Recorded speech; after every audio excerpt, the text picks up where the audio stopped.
Backspace, a story of resilience. Ladies and gentlemen, I am Captain Pranav Prasoon Thakur, a former Indian Army officer, currently a HR leader. Today I will share with you my journey, a few instances from my life which taught me resilience and courage, made me a fighter, a warrior. The adversity, the stumbling block that life is fraught with, uh, left me broken but wiser, vulnerable but strong, beaten but victorious. My backspace, which I conquered in due course of time. I have for you two stories from my life which changed me and made me whatever I am today. So first, story one, once upon a time, the way story should be told. Somewhere in 2005, Officers Training Academy, Chennai. I was being trained to become an Indian Army officer. I was a gentleman cadet then. The course was grueling and tough, and surviving every day of training was tougher. Nostalgic academy days, I can go on and on. Let's stick to the story today. It was my first boxing bout. Round one was over and I was punched black and blue all over my face. It was a struggle to hold on or even to stand straight. In my temporary blackout phases, I found that day why it was like that.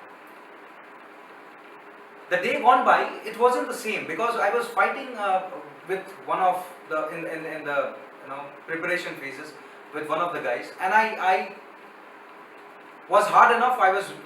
I hit him properly, and the guy was bleeding, so I was quite strong. That okay, I was a very good guy. But why I was struggling that day?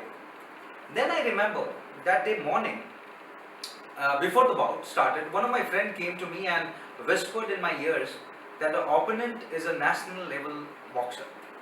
It sent a chill down my spine and eclipsed my spirit. The memories which I have of that very moment are full of fear, panic, and incapacitation. I was scared, I must admit that, and maybe that caused that misery in round one. During my warming and gearing up spree of round one, I wrongly punched his nose. A friendly touch, when you are preparing yourself for the bout. And my God, hell let loose on me post that. He punched, and punched again. For next few moments, I was his punching bag and he was a punching machine. I could not do anything. Somehow round one was over and round two was a choice. I was divided. Shall I hold on or let it go? Giving a walkover was also an option. But I was pondering between, before the bout was about to start. That day, I realized one thing. Human mind is full of duality. It is always a split. There is no single point on which the mind agrees on in totality. Half of the mind will agree and the other half will disagree at the same time. And whatever you choose, you are choosing only one half. The remaining half is going to take revenge from the chosen part. And the leftover will wait for its chance to show you that whatever you have chosen is wrong.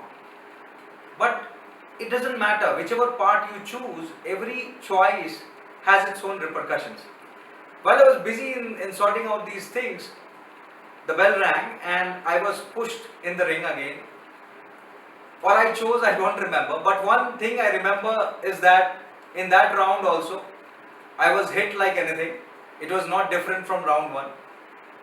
I think the opponent did not like me. Falling down was a choice, but somehow I managed to keep on standing.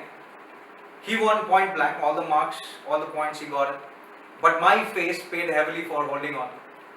I remember when the nursing assistant was cleaning my face and boosting my morale, I was almost at my in tears and at my breaking point, in pain, grimace, blood all over.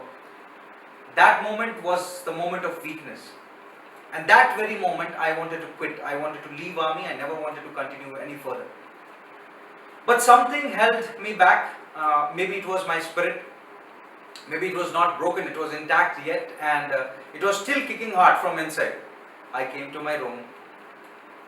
In my room, four gentlemen cadets. Only I was the loser. Rest everyone won. They won. And they were celebrating their own victories. but I joined them. I was laughing. I smiled and joined them. That night, with my punctured face and swollen eyes, lying half dead on my bed, I was trying to recall a poem which I read in school days. It is very close to me. It is titled Invictus, The Unconquered. The last few lines are very dear to me. I'll not read the entire poem for you. And it was echoing in my mind very strongly that day. It matters not how straight the gate, how charged with punishments the scroll.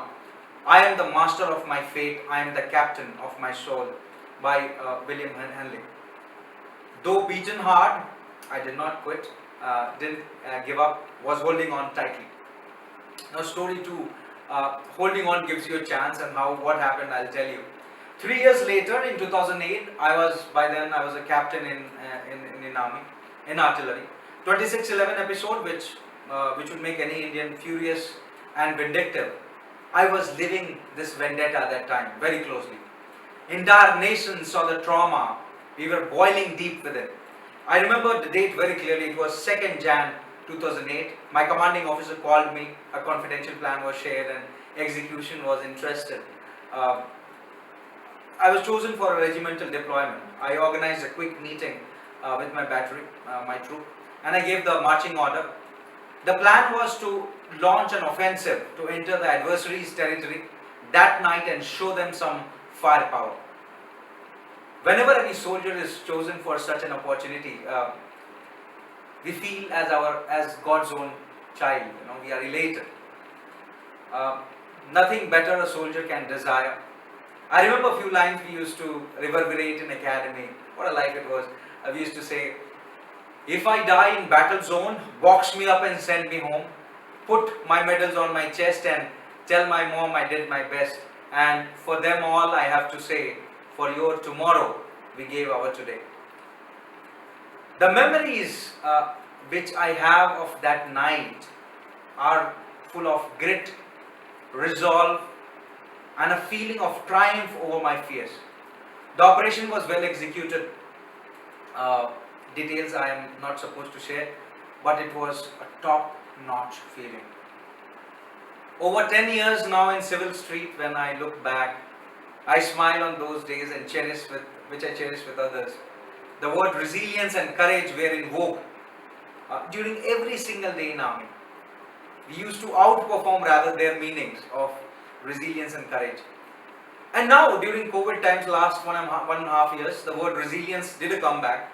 Various models and concepts went viral on LinkedIn and various social media platforms to explain it, and it is too cliche to bring it here, but from my life and my experience, I have made a 3-step model to be resilient. And if I share that with you today, it is very simple. The first one is stamina, and it comes from that boxing bout. It's not that how many punches you hit, but how many punches you take and keep on moving forward makes the difference. Remember, you are known for your appetite, your hunger. Be hungry always. And the second one, if I have to tell you, it is hanging on. During your tough times, hang on there. Don't quit. Hold your grounds. Don't retreat. Don't give up. Things change. And if they are not changing now, it will change in near future. And the last one, it is again very close to me. And still, if you are doomed, if you're falling, you have a choice. While falling, you have a choice. Don't fall on your face, fall on your bum, fall behind. Because till the time you can see your objective, you can always be up again. You can get up again. Your objective, your purpose will pull you up. That has got the strength of attraction. Almost in my midlife now, I'm contented, if I can say, happy, and a bit of successful too. But when I look back, I can clearly acknowledge that whatever I am today, it is the sum of all those decisions I took with my honesty and courage. Maybe we can remember a few lines from Robert Frost coming from our school days. Two roads diverged in a wood, and I took the one less traveled by, and maybe that has made all the difference. Today when I speak at different forums, coach and mentor teams and students, I always share how to mitigate and negotiate in that moment of weakness, which will come in everyone's life. Moment of failure, moment of fear, moment of rejection, moment of heartbreak, moment of betrayal, moment of pain, and moments of more and more pain. I always trust and try my best to give a different perspective, as what I believe. My trust in life is the life is sum total of all these pains you take and keep on moving forward. I strongly believe pain is our destiny. We cannot avoid it. But misery is a choice. Carrying on, hurt, trodden, pained and deserted by, but still keeping on moving forward is a choice. Your life is a choice and it's your responsibility. You must own it. So, this was me, Captain Pranav Thakur. Winner, still I don't know. But I can say a loser who did not quit would be correct. Thank you. May God bless with fortitude and strength to move forward for all of you, to move forward always. Thank you.